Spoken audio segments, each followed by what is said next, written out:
Estetikçinin Hemdar fonduna si nazirinne şükür ederim. Tahsil Kogura Ledinlong'dur. Aziz şagirdler, bu sizin uğrunuzdur. Olimpiyada'nın bütün iştirakçılarını tebrik ederim. Eminim ki gelecekte bu yolun birlikte devam edeceğiz. Çok sağ olun. Gözün aydın Azərbaycan, bu günümüzü məhv elədilər, keçdilər gələcəyimizə. Bu yaxınlarda prezidentin oğlunun arvadı Alona Əliyeva Zəka Olimpiyadasında iştirak edən məktəblilərin qabağında çıxış edib. Vallah, mənim diqqətimi cəlb eləyən şey onun gülünc vəziyyətdə olan Azərbaycancası deyildi. Alona orada kimsə durub desəydi ki, o danışdığın şeyi indi rusca denən, bax, bu ölsün deyənməzdi.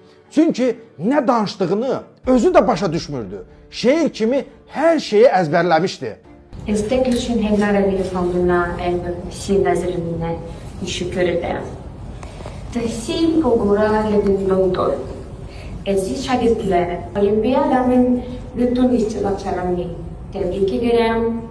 Eminim ki gelecekte bu yolun birlikte devam edeceğiz. Məni burada bir Azərbaycanlı kimi qəzəbləndirən şey başqadır. Bu gördüyünüz uşaqlar zəkası ilə seçilən parlaq gənclərdir. Amma Əliyev rejiminə belə gənclər, belə uşaqlar sərf eləmir. Onlara qoyun xalq, qoyun gənclik lazımdır ki, rahat idarə eləyə bilsinlər. Ona görə də zəkalı, savadlı uşaqların qabağına akademikləri, professorları, intellektual yarışların qaliblərini yox, ərə gedib özünə şərait quran Alyonanı çıxardırlar. Ay cəmaat, siz mənə deyin görüm, bu Alyona kimdir? Haranı qurtarıb?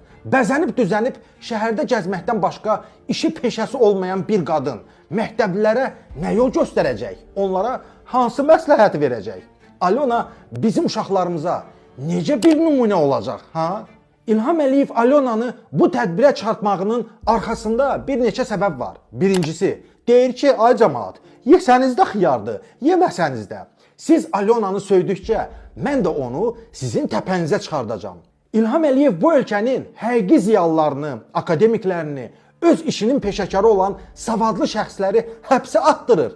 Gənclərə örnək kimi isə Alyonanı qabağa çıxardır, bizə acıq verir. İkinci məsələ odur ki, İlham Əliyev Alyonanı dəxlisi olmayan tədbirlərə, məclislərə aparmaqla istəyir ki, xalqın gözü öyrəşsin.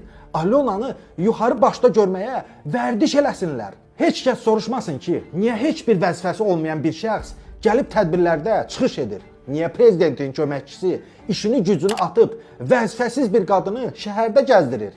Niyə vəzifəsiz bir qadına şəhər salma məsələləri barədə hesabat verilir?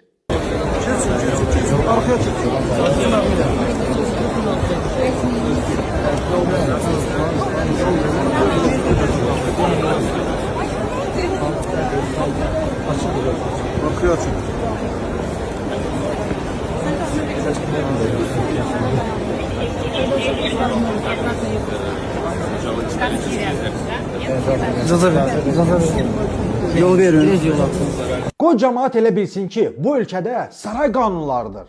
Əlahəzrət padşahın oğlu da padşah olacaq. Gəlini də sarayın və ölkənin birinci xanımı. Üçüncüsü isə İlham Əliyev bu xalqı sətraltı təhqir edir. O əvvəlcə sizin uşaqlarınızın ruhsini oğurlayıb öz oğluna, gəlininə xərcləyir. Sonra da sizin pulunuzla kef çəkən Alyonanı övladlarınızın qabağına qoyur ki, onlara öyüd versin. Ay millət, siz mənə deyin görüm, bu xalqın uşaqları Alyonanın öyüd nəsihətinə qalıb, bir xalq üçün bundan böyük təhqir necə ola bilər?